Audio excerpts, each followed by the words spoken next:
Hallo ihr Lieben, schön, dass ihr da seid. Wenn ihr das erste Mal hier seid, auf diesem Kanal geht es um Patchwork, Quilten und um kleine Nähprojekte wie diesen Adventskalender. Den habe ich für meine Tochter gearbeitet, schön klein, damit er in ihre Studentenwohnung passt und mit Blasebalgtaschen, damit man ihn auch ordentlich füllen kann. Auf der Rückseite hat er einen Tunnel, damit wir ein Holz oder einen Stab durchschieben können, um den Kalender aufzuhängen.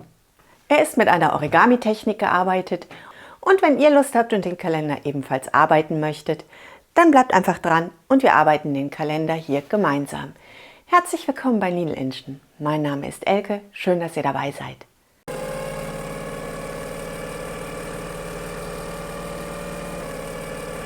Das sind die Stoffe, die wir für unseren Patchwork Origami Adventskalender gebrauchen. Wir brauchen einmal 24 Rechtecke, 13 cm x 17 cm für den Hintergrund. Wir brauchen 20 Rechtecke, 15 cm x 30 cm und 8 Quadrate, 15 cm x 15 cm für die Taschen. Wir starten mit einem Hintergrundrechteck. Die schmale Seite zeigt zu uns, die breite Seite zeigt zur Seite. Wir nehmen uns ein großes Rechteck für die Tasche dazu, 15 x 30 cm. Dieses große Rechteck schlagen wir einmal doppelt. Wir haben die linke Seite oben liegen. Wir bringen die beiden offenen, schmalen Kanten zu uns. Die doppelt geschlagene Seite zeigt nach oben. Und dieses Rechteck schieben wir nun einmal auf unser Hintergrundrechteck. Die geschlossene Seite ist oben. Die offene Seite von unserem Umschlag zeigt nach unten zu der schmalen Seite unseres Hintergrundrechteckes.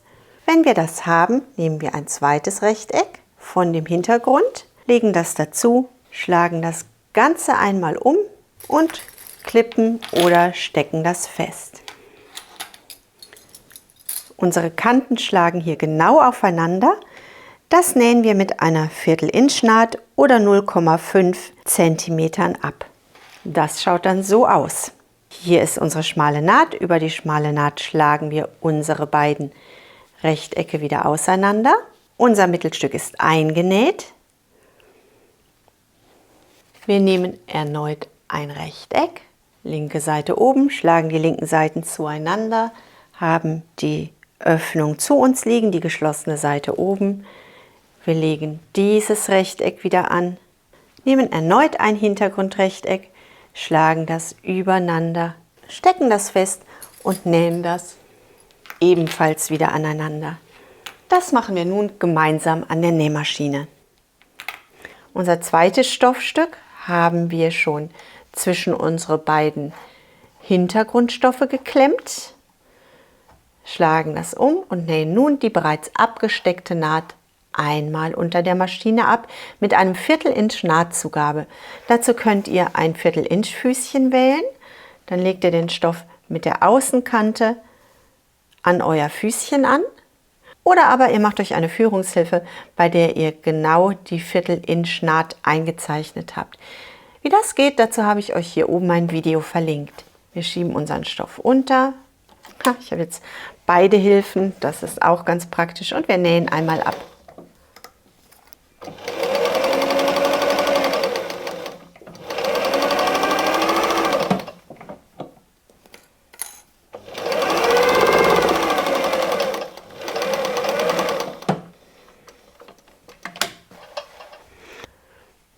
Das Ganze schlagen wir wieder auf. Jede einzelne Reihe unseres Adventskalenders soll 6 Täschchen haben, also 6 Hintergrundstoffe.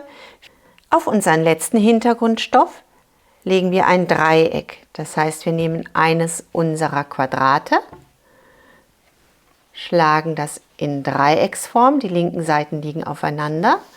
Die offene Ecke legen wir zur unteren offenen Ecke unseres Hintergrundstoffstückes und die gefaltete Seite zeigt zur Stoffmitte. Das Ganze stecken oder klipsen wir fest und wir nähen das unter der Maschine fest.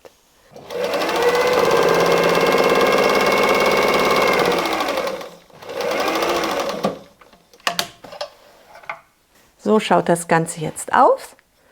Das gleiche wiederholen wir auf unserer anderen Seite. Unsere erste Reihe ist fertig genäht. Wir haben 6 Hintergrundelemente. Wir haben zwischen jeweils 2 Hintergrundelementen ein gefaltetes Stoffstück eingeschlagen und festgenäht. Und an den beiden Rändern haben wir noch einmal ein Dreieck angesetzt. An beiden Seiten. 6 Hintergrundstoffe, das heißt, das werden 6 Täschchen. Wir brauchen 24 Täschchen, also brauchen wir 4 Reihen. So schaut das Ganze nun aus. Jetzt können wir mit dem Falten beginnen. Wir nehmen uns eine Reihe, schieben die anderen mal zurück. Bei unseren 4 Reihen legen wir in 2 Reihen die Nahtzugabe nach rechts und in 2 Reihen die Nahtzugabe nach links. Ich starte mit der Nahtzugabe nach links, also fange ich an der linken Seite an. Zuerst habe ich ein Dreieck. Das Dreieck bügele ich am Anfang einmal flach. Wir nehmen ein Maßband und messen 3 cm vom Rand ab, vom Nahtrand, nicht vom äußeren Rand. 3 cm von unserer Naht messen wir ab und schlagen unser doppelt liegendes Stoffstück einmal nach links. Das Ganze bügeln wir. Unser Lineal nehmen wir jetzt erst wieder heraus. Das ist nicht hitzebeständig. Und wir schlagen nun unser restliches Dreieck wieder zurück bis zur Spitze. Wir brauchen nicht super genau sein, in etwa bis zur Spitze. Unseren Stoff schieben wir wieder rückwärts, sodass wir eine neue Falte bekommen. Und diese Falte pressen wir gut ein. Wir achten darauf, dass unser Stoff möglichst gerade an der unteren Kante liegt. 100%ig gerade braucht das nicht sein, weil wir unseren ganzen Stoffstreifen gleich noch trimmen werden. Unsere Nahtzugabe legen wir jetzt nach links. Wir können die einmal einstreichen. Wir öffnen unseren doppelt liegenden Stoff und ziehen beide Seiten auseinander. Unsere Spitze legen wir genau in die Mitte und unsere Mitte ziehen wir nach unten. Das Ganze richten wir aus. Hier sehen wir jetzt ein bisschen von der linken Stoffseite, das ist völlig in Ordnung. Wir möchten unseren ganzen Streifen ja gleich noch trimmen. Und wir bügeln einmal die Spitze. Wir messen von der Mitte wieder 3 cm ab. Wenn ihr das Ganze lieber mit einem Bügellineal arbeiten möchtet, geht auch das. Ihr nehmt 3 cm, legt die 3 cm genau in der Nahtzugabe an, schlagt euren Stoff um und bei unserem Bügellineal können wir jetzt über unser Lineal bügeln. Wie auch immer wir das machen, es geht genauso weiter. Wir schlagen unsere Seite wieder nach außen, sodass wir in etwa bis zur Spitze kommen. Schlagen das wieder zurück und bügeln das Ganze ein. Und so sieht unsere erste Tasche aus. Wir wandern zur nächsten Tasche. Wir messen wieder 3 cm ab mit dem Anlegelineal oder aber mit dem Bügellineal. Ich nehme hier das Anlegelineal lieber, weil ich dann meine ganze Naht im Blick habe. Wir schlagen das einmal über, richten das unten gerade aus und bügeln das einmal ein. Hier schlagen wir unsere Spitze wieder zurück, legen das ziemlich genau bis zur Mitte. Sollte das Ganze nicht 100%ig gerade werden, ist das völlig in Ordnung. Die Täschchen werden nachher gefüllt, dann springen die sowieso nach vorne auf und die Linie hebt sich ein bisschen auf. Ihr müsst also nicht jeden Punkt unbedingt nachmessen. Das passt nachher auf jeden Fall. Und das äußere Dreieck. 3 cm von der Naht ausgehend. Wir schlagen das zurück und wir schlagen das wieder bis zur Mitte.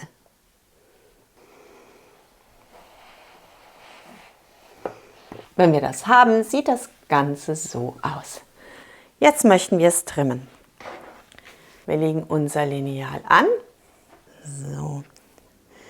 Wir möchten an unserer Spitze noch 1 Zentimeter überstehen lassen. 1 Zentimeter Nahtzugabe an der Spitze und wir schneiden das einmal ab. Jeder Streifen soll eine Weite von 15 cm bekommen. Unser Lineal hat eine Breite von 15 cm. Das passt da ja ganz wunderbar. Wir legen die Außenkante an die obere Außenkante unseres Streifens an und können hier nun diesen ganzen unruhigen Rand einmal zurückschneiden. Yay! So schaut das Ganze nun aus. Das arbeiten wir 4-mal. Wir legen das einmal zusammen und zwar so, dass die Nahtzugaben immer in entgegengesetzte Richtung wandert.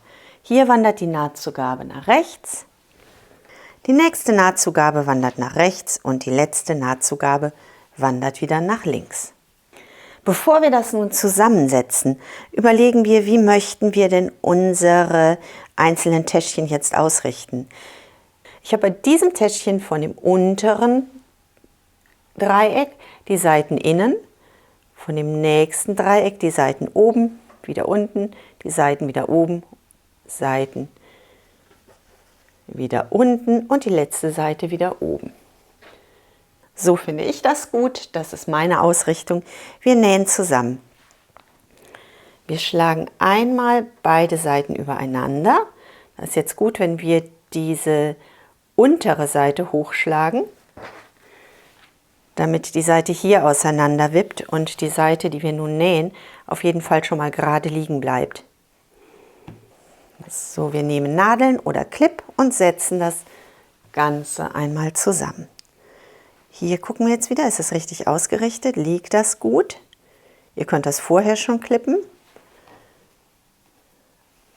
Und hier legen wir nun alle Nahtzugaben zueinander.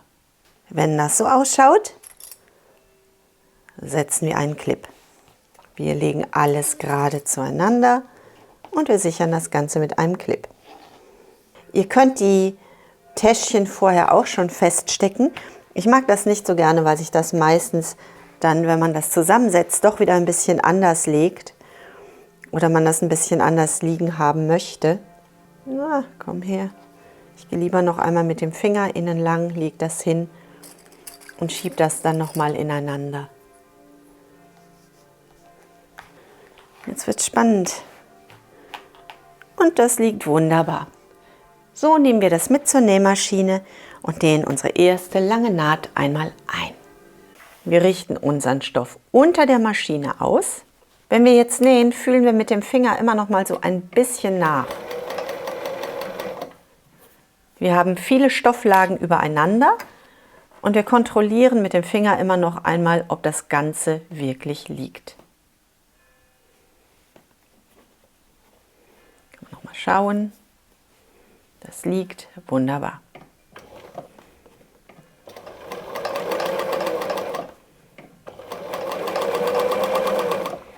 So nähen wir die ganze Bahn lang. Unsere Nahtzugabe wandert zur Spitze. So schaut das Ganze nun aus. Was wir nur noch müssen ist, wir nähen die mittlere Reihe zueinander.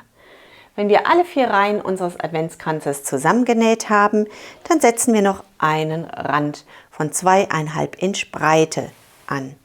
Wir schneiden 2,5 Inch breite Bänder und setzen an der oberen und an der unteren Kante jeweils einen Streifen genau bündig an. Wir lassen an beiden Seiten noch einen kleinen Rand überstehen, damit wir trimmen können. Schlagen das über. Wir schieben das Ganze unter unser Füßchen mit einem 1/4 Inch Nahtzugabe. Verriegeln Nahtanfang und Ende und nähen los. Achtet darauf, dass die Stoffe genau übereinander liegen.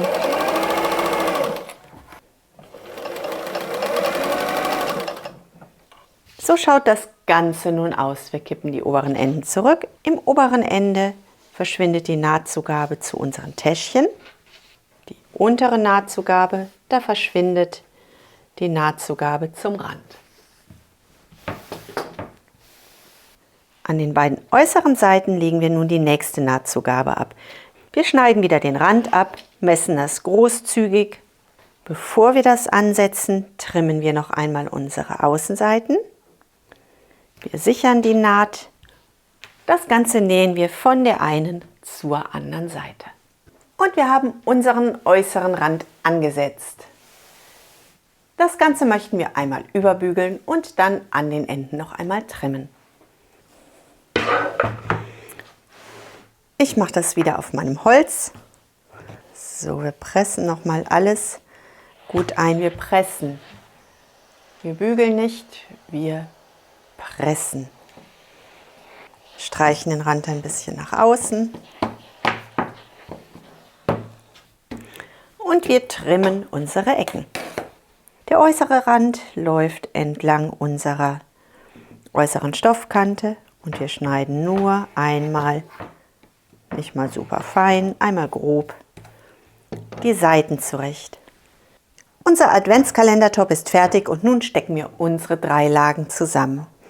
Wir haben unser Kalendertop, wir haben unsere Füllung und wir haben unseren Hintergrundstoff. Alles legen wir flach aufeinander, achten darauf, dass wir keine Knitter dazwischen haben. Und wir stecken das Ganze einmal zusammen.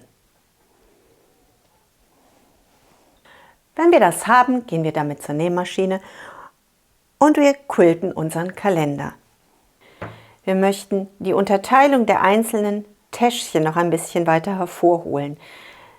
Und wir möchten unser Top fest an den Hintergrund und an unsere Füllung binden, damit das Ganze nicht gegeneinander schibbelt. Das heißt, wir gehen hin und quilten jede Reihe vom oberen Punkt. Wir wandern nach unten, wir wandern zum Ende des ersten Täschchens, also zur Mitte unserer Spitze. Quilten einmal hoch, quilten zurück, wandern weiter, quilten hoch, quilten zurück, wandern weiter. Hier nähen wir im Nahtschatten und hier nähen wir eigentlich auch im Nahtschatten. Wenn wir das so ein bisschen flach halten, sehen wir, dass wir hier einen Nahtschatten haben. Und hier möchten wir auch unsere Naht hineinsetzen. Wir beginnen an der obersten Spitze. Wir haben eine Stichlänge von 4 eingestellt, eine grobe Stichlänge. Das sieht da dann jetzt am besten aus, finde ich. Wenn ihr eine andere Stichlänge schöner findet, dann wählt ihr eine andere Stichlänge. Wir holen den Unterfaden nach oben, damit wir die Naht auf der Rückseite kontrollieren können. Es gibt extra Füßchen, die haben eine Kante, die dann genau an dieser Naht entlang im Nahtschatten mit dieser kleinen Kante entlang fahren, sodass unser Stich immer ganz genau passend ist. Diese Füßchen sitzen fest auf und ich habe hier eben dieses Gefühl, das treibt mir dann den Stoff. Das möchte ich nicht, also habe ich ein Füßchen mit einem Obertransport gewählt. Und damit nähen wir jetzt ganz langsam bis zum Ende unserer roten Linie.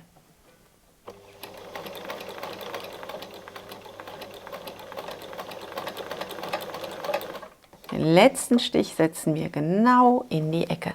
Wir heben unser Füßchen, wir drehen das Ganze. Wir können das drehen, wie immer wir wollen, denn wir haben es ja gut gesteckt. Und wir nähen einmal bis zu diesem Punkt. Achten wieder darauf, auf der roten Seite zu bleiben.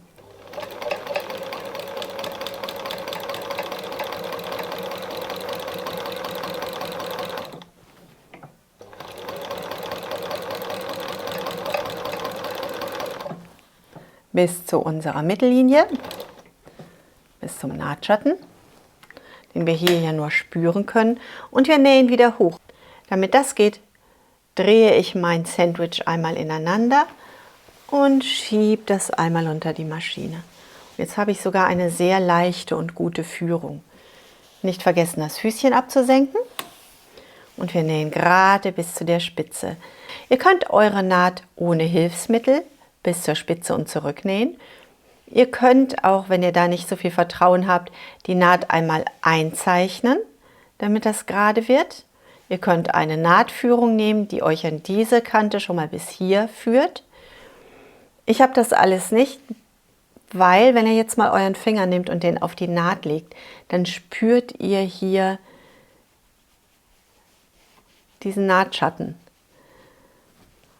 Und man sieht das eigentlich auch sehr gut. Ich weiß nicht, im Video wahrscheinlich nicht, doch ein bisschen vielleicht. Hier ist der Nahtschatten. Und ich brauche einfach nur diesem Nahtschatten zu folgen. Also eine Hilfslinie ist da, sodass ich eigentlich mehr Aufwand gar nicht betreiben muss. Und über diese Linie wandere ich nun nach oben. So.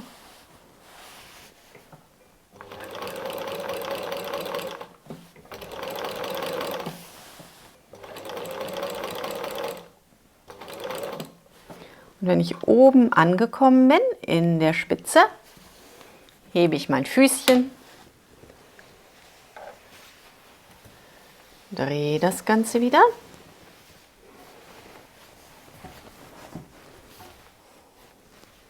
und ich nehme meine Linie wieder zurück.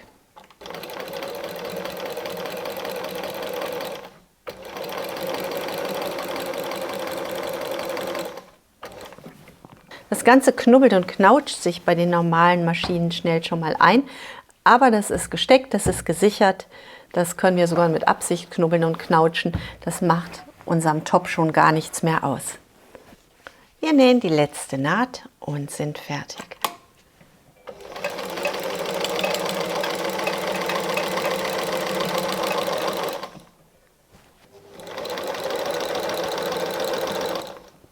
Und wir kommen zum Binding. Yay! Wir setzen an unseren Kalender ein Binding mit einem Tunnelzug an. Dazu schneiden wir zunächst einmal unseren Kalender zurück.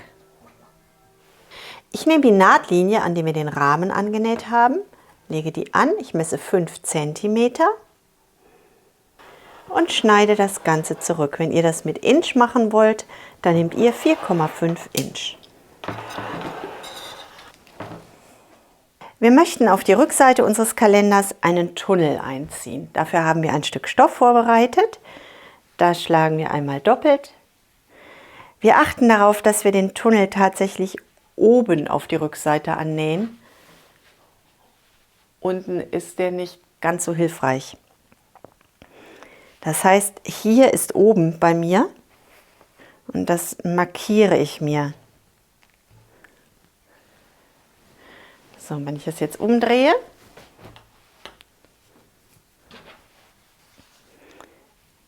kann ich meinen Tunnel hier ganz genau einfügen. Ich lege meinen Stoff doppelt, Stoffkanten aufeinander und das Ganze schiebe ich genau bis zum Rand. Diese Linie knicke ich mir hier einmal so ein bisschen ein. Ich öffne meinen Tunnel wieder und nähe ihn von Hand oberhalb des Knicks, ganz leicht oberhalb des Knicks, mit ein paar Stichen an. Wir brauchen das nicht zu verstopfen, das wird ein Tunnel und wir schlagen den Tunnel ja wieder zu. Und wir starten mit unserem klassischen Binding. Wir machen es uns mit unserem Binding ganz einfach. Wir schlagen einfach nur eine Ecke um und schlagen diese ein zweites Mal um, sodass wir hier so ein Dreieck bekommen. Dieses Dreieck legen wir einmal an und sichern das mit einem Clip. Das nehmen wir mit zur Maschine. In dieser Öffnung möchten wir nachher das Ende verschwinden lassen, also bleibt das offen und wir starten nach dem ersten Clip. Und wir nähen.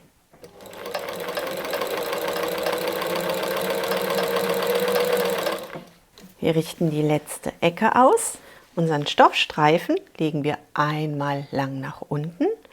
Nun schlagen wir ihn zur Seite weg, sodass wir mit der unteren Linie eine gerade Bahn erhalten. Diesen Streifen nehmen wir, schlagen ihn wieder über und hier müssten jetzt beide Stofflagen genau übereinander liegen. Das haben wir, das sichern wir, bevor es uns abhaut. Und wir kommen zum Schluss. Wir möchten nun unser Ende in dem Anfang verschwinden lassen. Wir nehmen einmal die erste Klammer ab, die zweite auch und schlagen das Ganze schon mal auf. Über unser umgeschlagenes Dreieck legen wir unsere neue Stoffbahn, sichern das, bevor es weg ist und drücken das einmal gut ein. Und wir legen unser Binding-Ende, also unsere 2 zusammengefalteten Stofflagen, genau parallel über unseren Anfang.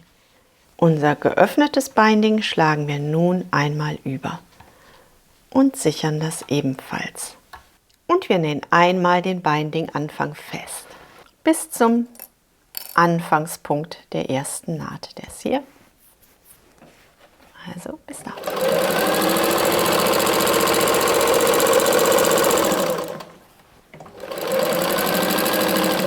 Wir verriegeln. Als nächstes legen wir unsere Ecken nach außen um. Wir lassen die Füllung der Ecke stehen. Wir möchten genau so eine schöne eckige Ecke haben, also nutzen wir hier diese Füllung dafür aus. Wir öffnen die Ecke und schlagen sie um. Und wir haben eine Ecke. Und wir nähen nun einmal im Nahtschatten unser Binding ab. Und so schaut unser Adventskalender nun aus. Auf der Rückseite hat er einen Tunnel, damit wir ihn gut aufhängen können. Und wir haben 24 Täschchen, die an dem X, an den übereinander liegenden Stoffstellen noch auseinanderfallen. Da setzen wir nun noch Knöpfe auf und auf diese Knöpfe können wir dann unsere Zahlen setzen. Ich habe Snap-Lee dafür genommen. Wir haben hier unseren Kreuzpunkt. Wir nehmen eine Ahle. Hier ist unser Kreuzpunkt. Unser Anlegelineal hat nach jedem Zentimeter Einkerbungen. Diese Einkerbung schieben wir einmal bis zu unserem Kreuzpunkt. Wir haben hier eine gerade Linie, die schließen wir ab mit dem Ende unserer Täschchen. Meinen Druckknopf möchte ich nun 1 Zentimeter tiefer anbringen, also wäre das hier. Nehme mein Lineal weg und kann nun einmal durch meine Stoffe stechen. Guckt, ob ihr wirklich durch beide Stoffdreiecke gestochen habt. Wenn ihr das habt, haben wir schon mal ein vorgeformtes Loch.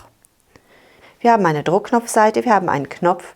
Unser Knopf hat einen Schwupp, hat einen langen Stift und den Stift stecken wir durch unser vorgeformtes Loch für unsere Rückseite. Wir klappen das Ganze einmal hoch, damit wir hier jetzt mal reinschauen können. Wir legen unseren Druckknopfrücken an, sodass dieser tiefe Tunnelzug nach vorne guckt. Wir setzen die Zange an, komm her und drücken einmal kräftig zu. Auf jeden Knopf können wir nun einmal Zahlen schreiben. Dazu nehmen wir einen Permanentmarker und auf meinen ersten Knopf schreibe ich schon mal die 24. So soll das Ganze aussehen. Das wiederholen wir mit allen Täschchen. Unser Kalender ist fertiggestellt und meinen Kalender werde ich nun mit kleinen Stofftäschchen bestücken, die ich mit kleinen Überraschungen gefüllt habe. Was da drin ist, werde ich hier jetzt nicht verraten, denn ich bin mir ziemlich sicher, meine Tochter wird sich das Video schon vorher anschauen und dann wäre die Überraschung dahin.